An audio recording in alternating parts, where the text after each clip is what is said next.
Bismillahirrahmanirrahim. Hayırlı günler, hayırlı işler. Değerli izleyicilerim, ne dedik? Bundan sonra her gün bu saatte bir rüya yorumunu yapacağız. Sırasıyla ebced hesabıyla yani elif ba hesabıyla başlayacağız. En başta elifle başlayan rüyalarla başlayacağız. Elifle başlayan önce ne var? Allah. Bir insan rüyada Cenab-ı Allah görürse Allahu Celle Celaluhu vasfına göre, azametine göre hiçbir şeye benzemeyecek bir şekilde Cenab-ı Allah'ı görürse çok büyük bir hayra delalettir. Dünya ve ahireti selamette olur. Ve dünyası da mutlulukla dünyada hayatını geçirir. Böyle. Ve ma ra'al merida, eğer bir hasta bir insan rüyasında Cenab-ı Allah'ı görürse vefat eder. Eğer bir mazlum Cenab-ı Allah'ı rüyasında görürse anlamı budur. Zalime karşı galip gelir. Zalimi alt eder. Cenab-ı Allah'tan bir şeyler duymak, Cenab-ı Allah'tan bir şeyler görmek, hiçbir şeye benzememek bir şekilde neye yorumlanır? Korktuğu şeylerden emin olmasına yorumlanır. Ve muradına kavuşur.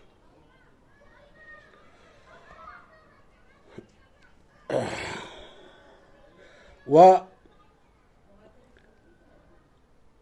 makamından yükselir.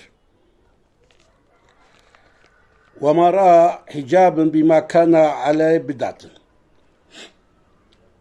Allah'la arasında bir perde olduğunu görmek, o insan bid'atler üzerinedir. Yani yanlış yol üzerinedir.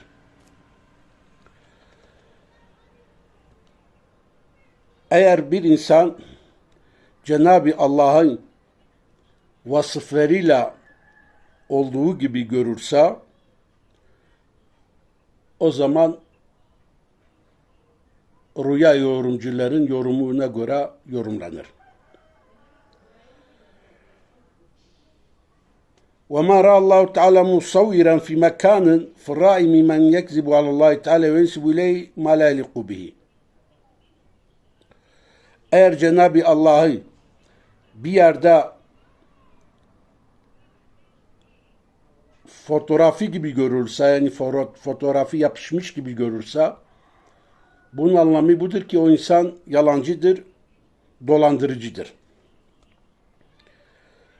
وَمَا رَأَنَّ اللّٰهَ تَعَالَى يُكَلِّمُهُ وَاسْتَطَاعَ نَظْرُ إِلَيْهِ فَإِنَّ اللّٰهَ يَرْحَمُهُ وَيَتُمُّ عَلَيْهِ نِعْمَتَهُ. Her kim ki Allah'tan bir şeyler duyar ve Allah'ın huzurunda olduğunu görürse Cenab-ı Allah bütün nimetleri ona lütfeder. Dünyada da ve ahirette de nimetlerine kavuşturur. Her kim ki rüyasında Cenab-ı Allah'ı gördüğünü görürse, Cenab-ı Allah'a baktığını görürse, Cenab-ı Allah da dünyada ve ahirette ona bakar. Evet, her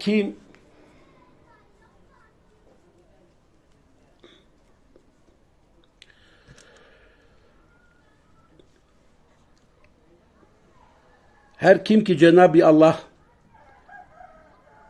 onun kucağından ensesinde tuttuğunu görürse, yani rüyasında Cenab-ı Allah elini onun ensesine attığını görürse veyahut onu öptüğünü görürse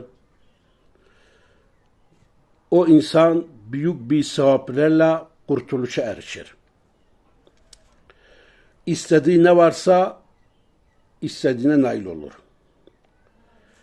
Her kim ki Allah'ı görür ama Allah'a baktığını cesaret edemiyorsa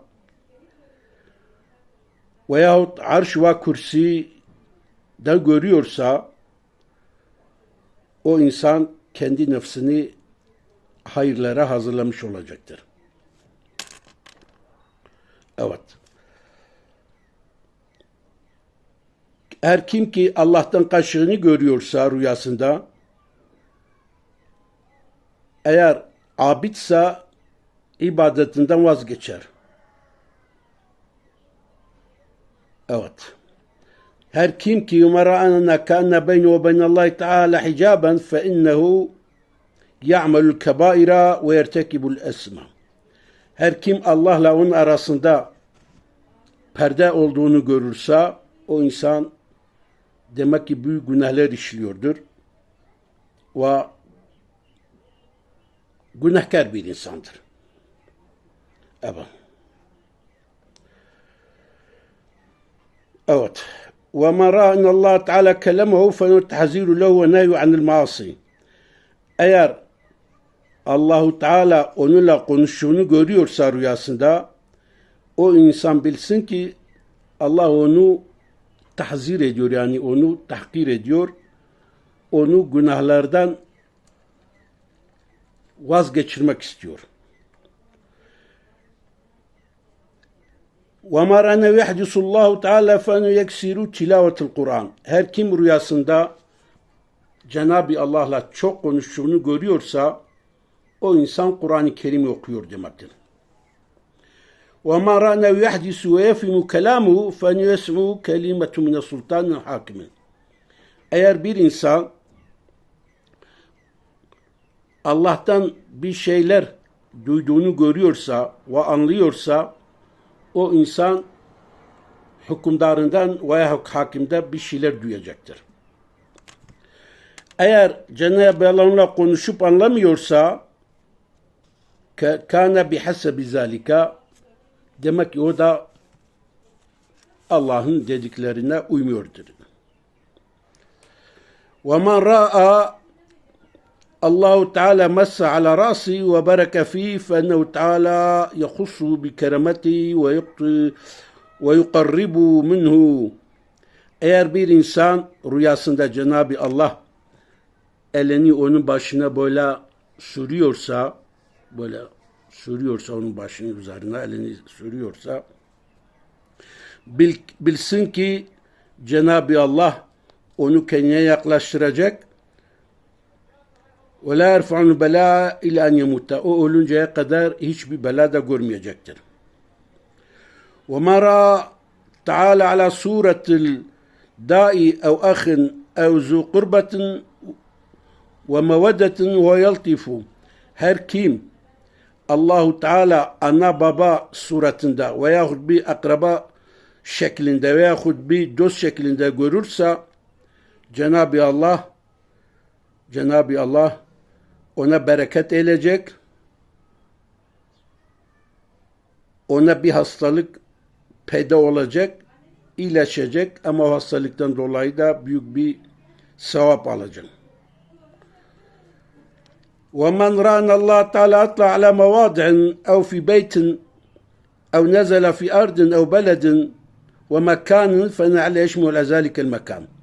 Her kim ki Cenab-ı Allah'ı bir yere indiğini görür veyahut gökyüzünden yeryüzüne indiğini görür veyahut bir memleketin üzerine indiğini görürse veyahut bir şehirde indiğini görürse, bunun anlamı budur ki o yerde, o mekanda adalet vardır. Bu da buna işarettir arkadaşlar. Evet. وَمَا رَأَى اِنَّهُ يَسُبُ اللّٰهُ تَعَالَى فَنُجَاحِدٌ لِنِعْمَةِ غَيْرِهِ. Eğer bir insan rüyasında Allah'a kötü söyler söylediğini görüyorsa, o insan nankördür demek ki, Allah'ın nimetlerini ve onun üzerine olan insanların iyiliğini inkar ediyor demektir. Evet. وَمَا رَأَى كَأَنَّهُ يَكَلِّمُهُ مِنْ وَرَاءِ الْحِجَابِ حَسَنَ دِينُهُ. Her kim ki rüyasında Cenab-ı Allah'ın perde arkasında onunla konuştuğunu görüyorsa onun dininde düzeltme olur, güzellik olur. Evet. وَاَنْ رَأَنَوْ يَكَلِمُ مِنْ غَيْرِ حِجَابٍ. Eğer rüyasında perdesiz Cenab-ı Allah'la konuştuğunu görüyorsa o insan dinde çok yanlışlık yapacak. فَاِنْ كَسَاهُ سَوْبًا. Eğer rüyasında Cenab-ı Allah onun için bir elbise giydirdiğini veya diktiğini görüyorsa o bir hastalıktır. Evet. وَمَرَ أَنَّهَا أَبْوَوَيْهِ سَاخِتًا عَلَيْهِ ذَٰلِكَ سَاخِتٌ عَلَى اللّٰهِ. Kim ki rüyasında anası veya babası kendinde kızgın olduğunu görüyorsa bilsin ki Allah da ondan kızgındır. Evet arkadaşlar, şeyimiz buraya kadar. Daha vardır ama zamanımız geçiyor. Kolay gelsin, hayırlı işler, hayırlı rüyalar inşallah.